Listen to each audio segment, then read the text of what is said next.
राजाखोरागुलिनि town hello हायुंमानि कक सानो पालाई पांडा संसाजाखा हायुंनि जुलदाहा Qatar bye Baksa Bharat हाव नि हस्ते कितिंगै हायुंमानि कक साल पालाई जागै तंगमा बाय बाक्सा हस्तेवबो बरम बाय आगुलिनि टाउन हलो रुकफाई बिसि हायुंमानि कक सानो पालाई पांडा संसाजाखा पांडाव नगराय अंगै मानजाखा मन्त्री रतुला नाथ मेयर दिबक मुजुमदारनो कारिबो कुबनि आदुं सं तंबायखा मानि कक नति खरां तिसा लांनाय चबा ख्लायलांनाय बरम गोनां चाक्रा रकनो मुइतु ख्लायजाखा तै थिनांनि जाति अंगै जोंसाय फाइ तंनाय रक्तबो अशालनि बरम तनिनानि नत्तुई पांडाव ककनारखा पांडानि नगराय दिवस 2025 के सामने रेखे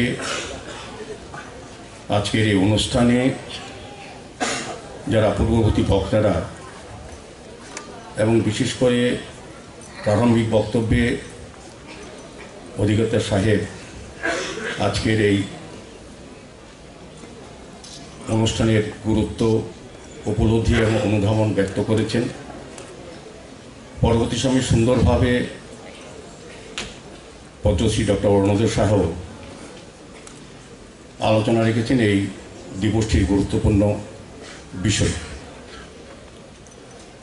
তো আমি বলবো যে 21শে ফেব্রুয়ারি সারা পৃথিবীতে আমাদের দেশে রাজ্যে শহরের সঙ্গে সঙ্গে আন্তর্জাতিক মাতৃভাষাকে যথেষ্ট উৎসাহ উদ্দীপনা দিয়ে এবং গুরুত্ব দিয়ে অনুধাবন এবং উদযাপন করা হচ্ছে। উদ্দেশ্য একটাই হচ্ছে যে যার যার মাতৃভাষাকে সম্মান করা, তাকে গুরুত্ব দিয়ে এগিয়ে নিয়ে যাওয়া এবং ভাষাকে রক্ষা করার ক্ষেত্রে বা ভাষাকে প্রচলন করার ক্ষেত্রে বিভিন্ন ভাষায় যারা কাজ করেছেন, শহীদ হয়েছেন, প্রাণ দিয়েছেন, তাদের প্রতি শ্রদ্ধা জানানো এবং তাদের যে কাজ ভাষার সমৃদ্ধি করার ক্ষেত্রে, ভাষাকে রক্ষা করার ক্ষেত্রে বর্তমান প্রজন্ম এবং আগামী প্রজন্মের কাছে যারা দেশ, রাষ্ট্র, সমাজ পরিচালনা করবেন তাদের কৃতিত্ব, তাদের কাজকে তুলে ধরা, পাশাপাশি তাদের উদ্দেশ্য প্রত্যাশা রাখা যে মাতৃভাষাকে গুরুত্ব দিয়ে অন্যান্য ভাষাকে সম্মান জানিয়ে তাকে রক্ষা করা।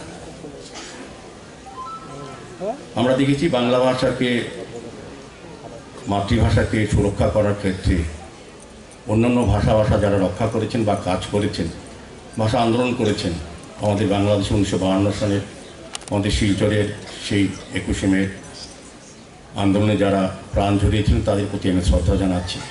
যারা ভাষা রক্ষা করার ক্ষেত্রে তারা চিন্তাভাবনা করেছেন বলেই আজকে প্রত্যেকটি মাতৃভাষাই সব জায়গায় সমাদৃত হচ্ছে বা তার মাধ্যমে আমাদের এই পৃথিবীতে প্রায় 8,324টি ভাষা প্রচলন আছে। তার মধ্যে 7,000 ভাষা স্থায়ীভাবে চালু আছে এবং যদি বলি সারা বিশ্বে 100টা ভাষার উপরে প্রচলন আছে সক্রিয়ভাবে, যার মধ্যে রাষ্ট্র পরিচালনা, সমাজ পরিচালনা বা আমরা সমস্ত সংস্কৃতি শিক্ষাকে প্রসারিত করতে সক্ষম হয়েছি। কাজে প্রত্যেক এখানে অরুণোদয় সাহা বলেছেন যে শিশুর সঙ্গে মায়ের দুধের যে সম্পর্ক, সেটা হচ্ছে একটা জাতির বা সম্প্রদায়ের বা রাষ্ট্রের ভাষার সঙ্গে তার সম্পর্ক। আমাদের সরকারও চেষ্টা করছেন সমস্ত ভাষাভাষী, আমি রাজ্যের কথাই বলবো, দেশের সঙ্গে তাদের অধিকার, তাদের সুরক্ষা, তাদের সমৃদ্ধি এবং তার প্রসার ব্যাপকতার জন্য আমাদের সরকার কাজ করছেন এবং তার মধ্যে ওই ভাষাভাষীদের তাদের সংস্কৃতিকে তুলে ধরার চেষ্টা করা হচ্ছে। আমরা জানি সংস্কৃতি এবং সভ্যতা যত বেশি টেকসই হবে সেটা ভাষার উপর নির্ভর করে হবে। আমাদের দেশেও সর্বক্ষেত্রেই যাদের মাতৃভাষা যে অঞ্চলে আছে তাদেরকে প্রাধান্য দেওয়া হয়। রাজ্য পরিচালনার ক্ষেত্রে আমাদের এখানে বড় বা হিন্দি, বাংলা, ইংলিশ সবটাই, যেটা মাননীয় মন্ত্রী চেষ্টা বলেছিলেন যে এখানে ইংলিশে কেন, ইংরেজিতে কেন একটা গান করা হয়নি। যেহেতু আন্তর্জাতিক রাষ্ট্রভাষা দিবস, যার যার রাজ্যে যেই ভাষা সবচেয়ে বেশি প্রচলিত সেটাকে তো প্রাধান্য সবাই দিই আমরা। তার পাশাপাশি অন্য ভাষাকে যতটা গুরুত্ব দেওয়া হবে, যত জানা যাবে, তবে আমার ভাষা সম্বন্ধে আমি বেশি জানতে পারবো। তুলনামূলক যখনই অন্য ভাষা সম্বন্ধে আমার ধারণা থাকবে বা চর্চা থাকবে বা জ্ঞান থাকবে, তবে আমার ভাষাটা কিন্তু আরও সমৃদ্ধ হবে। আমার ভাষাকে তুলে ধরার চেষ্টা করার ক্ষেত্রে আমার মানসিকভাবে আমি তৈরি হব। তো যাই হোক, আলোচনা মাননীয় মন্ত্রী রাখবেন।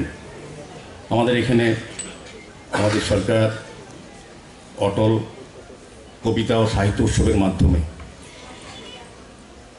বিভিন্ন ভাষাকে সমৃদ্ধ করার বিবিধ সাংস্কৃতিক কর্মসূচির মাধ্যমে সমস্ত ভাষাকে তুলে ধরার চেষ্টা করা হচ্ছে।